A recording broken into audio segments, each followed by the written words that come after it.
Right. Now I feel good.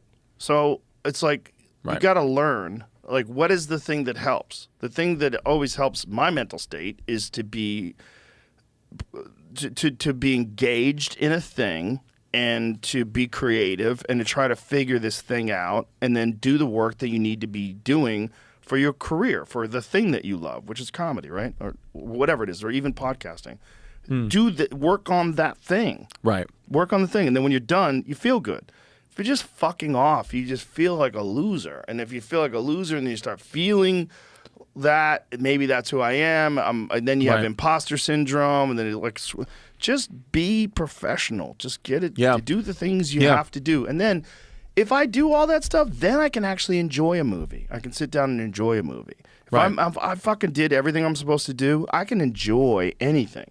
But if I have, like, in my head, like, I'm not doing what I'm supposed to be doing, I'm not doing the work I'm supposed to be doing, then I feel like a loser. So it's like, just do the work, and then you don't feel like a loser. And then you could be sociable. Then you're fun to hang out with because you're not, like, overwhelmed. Like, your mind is not on this thing that you should really be doing. Instead of being here at this party with your friends, you really should be at home working on that thing. Get all that shit done so that you don't feel bad.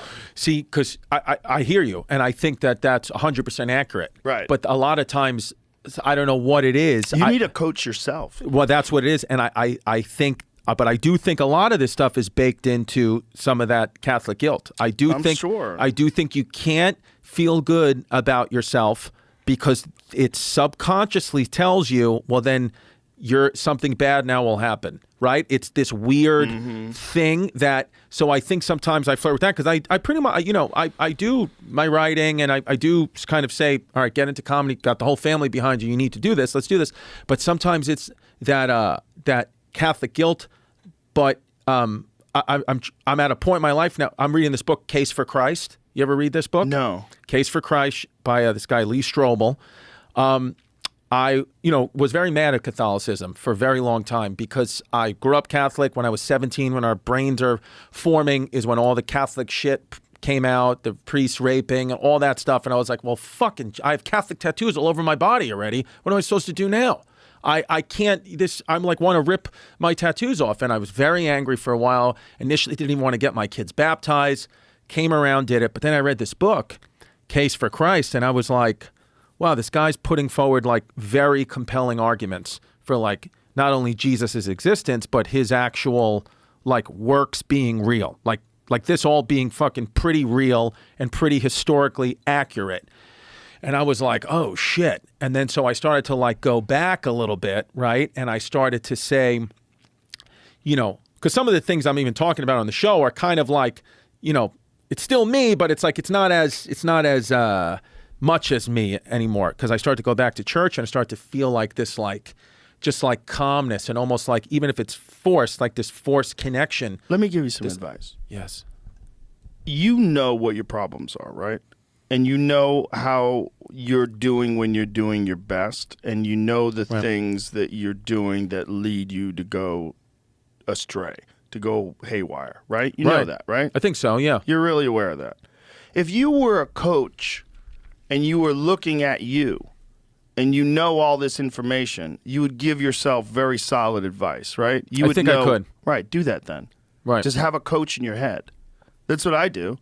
I have like a part of my head that's like the general that just tells me what the fuck we're doing. Yeah. I'm like, I don't want to do this. The general says, shut the fuck up and let's go. Right. And I listen to that part. I like have that part in my head. Right. That's always there, that knows this is going to be fine. You know what? You know how to handle this. Just handle it. Deal with it. Breathe. Go through it. Yeah. Move on. Have like a set in your head of ideals, of behavior that you're tolerating, behavior that you're not tolerating, right? The way to handle things when things come up, and don't just dwell on every problem every day. Instead, have this like thing very rigid in your head. This is what we're gonna do. Write it down. Write it down. Write down on a piece of paper if this comes up, this is what we do. Right. We don't do this. We don't dwell on stupid shit. We don't worry about nonsense. We don't fucking fret about, we don't sell our house because there's not a bagel shop close, even though there was. Yes. You don't write those things down. Yeah. Write those things down. Like, give yourself like rock solid rules. Right. No, and then go to those rules every time something comes up, instead of just like riffing it, just winging it, being lost in this world of like management of anxiety. Like, have rigid ideas in your head of how you're going to handle it. Yeah. It seems like you've gotten through the worst parts, right? Like, it sounds like your anxiety during basketball was fucking crazy. Nuts, dude. That sounds crazy. I used to bite my toenails off till they bled because I went through my fingernails. That's crazy. Yeah. So you got through that. So you got through the worst. So you know how bad it can be when it goes sideways, and you know how to coach yourself. Yeah. Write all this stuff down. Well, write it down for in the future. Write down like these are problems that come up, and this is how I'm going to avoid these problems. Well, you know what I think happens too is because of podcasting. Sometimes I'm like, because my girl said something to me once interesting. She was like, you on these podcasts you talk about all these issues you have and whatever. She was like, but at home you're like not that guy. Like, I don't know. Like, this stuff is like, you're never like talking to us about it, and you're never acting like that. Like, she was like, I see you writing and doing things, but then you go on the pod and you're like, look at my brain. So she's like, what? Like, don't feel like you have to just go on a podcast and to try to be interesting, say all your, she was like, do you feel that? Sometimes. I never did until she said it. I'm like, I'll come onto a podcast. Like, I came on today and said, Chris, just come on, be confident, be who you are. Project yourself. You're doing good. Joe and you you're closer now than you were 2 times. Just shut up and do it. And then immediately I'm like, I'm a mistake.